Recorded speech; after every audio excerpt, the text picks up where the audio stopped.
শেষ দুদিন ধরে ভারতের সব থেকে বেশি আলোচনা হচ্ছে মাওবাদী নেতা হিডমার এনকাউন্টারের মৃত্যু নিয়ে। এবং কেন্দ্রীয় সরকারের পক্ষ থেকে অফিসিয়ালি ঘোষণা করে দেওয়া হয়েছে যে যত ধরনের মাওবাদীর সমস্যা ভারত জুড়ে ছিল তার 90% কিন্তু সলভ আউট হয়ে গেছে। এবং ভারতের স্বরাষ্ট্রমন্ত্রী নিজে স্বয়ং ঘোষণা করেছেন যে 31শে মার্চ 2026-এর মধ্যে এই নক্সালিজম সমস্যা 100% ভারত থেকে কিন্তু নির্মূল হবে। দেখুন, মাওবাদী সমস্যা এই মুহূর্তে ভারতে সেও অর্থে কিন্তু মাথাচাড়া দিচ্ছে না, কারণ কিন্তু কেন্দ্রীয় সরকারের একাধিক পলিসি এবং ভারতের যে সেনা জওয়ানরা আছে তাদের দুর্ধর্ষ কিছু অপারেশন। কিন্তু হিদমার মৃত্যুর পর মাওবাদী এই যে বিপ্লব তা যে অনেকটাই কমে গেল এবং প্রায় নির্মূল হওয়ার জায়গায় চলে গেল তা কিন্তু বলাই যায়। এই হিদমা কিন্তু ভারতে হয়ে যাওয়া একাধিক গুরুত্বপূর্ণ ঘটনা তার সঙ্গে সম্পৃক্ত হয়ে গেছিলেন। প্রায় 26টি এমন ঘটনা যা ভারতকে নাড়িয়ে দিয়েছিল, তার সঙ্গে কিন্তু হিদমা সরাসরি যুক্ত ছিলেন এবং তার মাথার দাম ঘোষণা করা হয়েছিল 50 লক্ষ টাকা। অর্থাৎ সব মিলিয়ে অত্যন্ত গুরুত্বপূর্ণ এক নেতৃত্ব। এবং সেই হিদমার কিন্তু মৃত্যু এনকাউন্টারে অন্ধ্রপ্রদেশে হয়েছে এবং তারপরে মাওবাদী আন্দোলন শেষ পর্যায়ে গিয়ে পৌঁছলো বলে বিশেষজ্ঞরা মনে করছেন। দেখুন, 1967 সাল এই বাংলাতে নকশালবাড়ি যে জায়গা ছিল সেখান থেকে কিন্তু এই পার্টিকুলার আন্দোলনের সূত্রপাত। এবং পরবর্তীকালে মাও জে ডং তার যে ঘটনা প্রবাহ এবং তার যে জীবন, সেই মাও জে ডং এর ঘটনাতে ইন্সপায়ার্ড হয়ে এই আন্দোলন কিন্তু মানে কোথাও গিয়ে এই মাওবাদী আন্দোলনে পরিণত হয়। ভারতে এই আন্দোলনের প্রতিষ্ঠাতা ছিলেন চারু মজুমদার, কানু কানু সান্যাল কিংবা জগনান সান্যালের মতো ব্যক্তিত্বরা। এবং পরবর্তীকালে সেই আন্দোলন কিন্তু 2004 সালে কমিউনিস্ট পার্টি অফ মাওয়িস্ট এই আখ্যা দিয়ে আরো গভীরে গিয়ে আরো বিস্তার লাভ করে।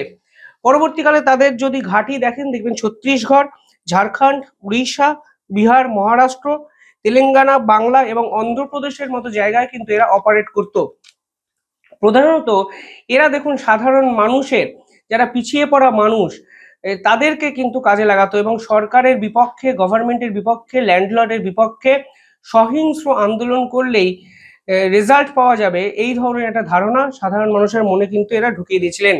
কিন্তু রিসেন্ট কিছু ডেভেলপমেন্ট যেগুলো সমস্ত ভারতীয়দের জানা উচিত, কেন আমি বলছি যে এই মাওবাদী আন্দোলন শেষ পর্যায়ে চলে গেছে, তাহলে আপনারা বুঝতে পারবেন। এবং আলটিমেটলি 2026-এর মাঝামাঝি সময় কেন্দ্রীয় সরকারের ঘোষিত নীতি যে এই মাওবাদী আন্দোলন সম্পূর্ণভাবে ভারত থেকে কিন্তু নির্মূল করা হবে। দেখুন, রিসেন্ট যদি কিছু ডেভেলপমেন্ট দেখেন, দেখবেন 258 জন মাওবাদী অলরেডি ছত্তিশগড় এবং মহারাষ্ট্রে কিন্তু সারেন্ডার করেছে, যা সাম্প্রতিক সময় সব থেকে বড় সারেন্ডার বলছে কেন্দ্রীয় সরকার। 170 জন মাওবাদী, এর মধ্যে সিনিয়র কমান্ডার রূপেশ বাস্তার ছত্তিশগড়ে কিন্তু সারেন্ডার করে। এই রূপেশ কিন্তু অত্যন্ত গুরুত্বপূর্ণ এক ব্যক্তিত্ব ছিলেন মাওবাদী আন্দোলনের। পরবর্তীকালে মহারাষ্ট্রে আরো 62 জন মাওবাদী কিন্তু আত্মসমর্পণ করেন, তার মধ্যে অত্যন্ত গুরুত্বপূর্ণ সেন্ট্রাল কমিটি মেম্বার বেণুগোপাল রাও। এবং এই বেণুগোপাল রাওয়ের মাথার মূল্য ছিল 6 কোটি টাকা। অর্থাৎ অত্যন্ত টপ সারির একজন প্রভাবশালী ব্যক্তিত্ব মাওবাদী আন্দোলনের, তিনি কিন্তু আত্মসমর্পণ করেন এবং তার সঙ্গে আরো 62 জন কিন্তু আত্মসমর্পণ করেন। অর্থাৎ ধাপে ধাপে ধাপে ধাপে মাওবাদী আন্দোলনের যে পিলারগুলো, স্তম্ভগুলো, তারা কিন্তু আত্মসমর্পণ করতে বাধ্য হয় এবং এর পিছনে নির্দিষ্ট কারণও আছে, আমি ডিটেইলিং আপনাদেরকে বলবো। অমিত শাহ পরিষ্কারভাবে বলেছিলেন যে পার্টিকুলার কিছু জায়গা, যে আবুঝমার এবং নর্থ বাস্তার, এই দুটো জায়গা সম্পূর্ণভাবে নকশাল টেরর থেকে মুক্ত হয়েছে। এই দুটো জায়গায় কিন্তু এদের গোপন আস্তানা ছিল। এবং মাওবাদীরা কোথায় কোথায় বেছে নিত, দেখুন যে রাজ্যগুলো বললাম তাদের কিন্তু লোকালিটি আরবান প্লেস ছিল না, তারা কিন্তু পাহাড়, জঙ্গল, এই সকল জায়গাগুলোকে বেছে নিত, কারণ এখানে কিন্তু সরকার খুব সহজে পৌঁছতে পারতো না। ফলে এই সকল জায়গাগুলো বেছে নেওয়াতেও ভারতের যারা সুরক্ষার সঙ্গে জড়িত ব্যক্তিরা আছে তাদের পক্ষেও কিন্তু টাফ হয়ে যেত, কারণ দিনের পর দিন এই সকল জায়গাগুলোতে পৌঁছানোর চেষ্টাই করেনি সরকার। পরবর্তীকালে স্বরাষ্ট্র মন্ত্রক জানায় যে এর আগে 90টি এরকম রাজ্য ছিল যেখানে মাওবাদীদের উৎপাত দেখা যেত, 90টি জেলা ছিল, কিন্তু এখন এই সমস্যা কমে 12টি বা 11টির কাছাকাছি জায়গায় এসে পৌঁছেছে যেখানে মাওবাদীদের এই অ্যাগ্রেসিভ অ্যাটিটিউড দেখা যায়। দেখুন, এই এই পার্টিকুলারলি সলিউশনের কিছু কারণ তো আছে। কিভাবে মাওবাদী সমস্যা কমে গেল শেষ 5 বছরে। ভারত সরকার সিকিউরিটি ফোর্সকে কিন্তু অত্যন্ত অ্যাগ্রেসিভলি ব্যবহার করেছে এক্ষেত্রে। যেমন অন্ধ্রপ্রদেশে গ্রে হাউন্ডস, মহারাষ্ট্রে C-60 কমান্ডার্স এবং CRPF cobra unit, Bastar fighters, তারা কিন্তু নিজেদের মধ্যে কোঅর্ডিনেট ইন্টেলিজেন্স ড্রাইভস অপারেশন করেছে, যার রেমেডি মাওবাদী নেতাদের কাছে ছিল না। পাশাপাশি যে সকল জায়গায় এর আগে সরকার বা সেনাবাহিনীর সদস্যরা পৌঁছাতে পারেনি, সেখানে ডেভেলপমেন্ট প্রজেক্ট কিন্তু ভারত সরকার নিয়েছে।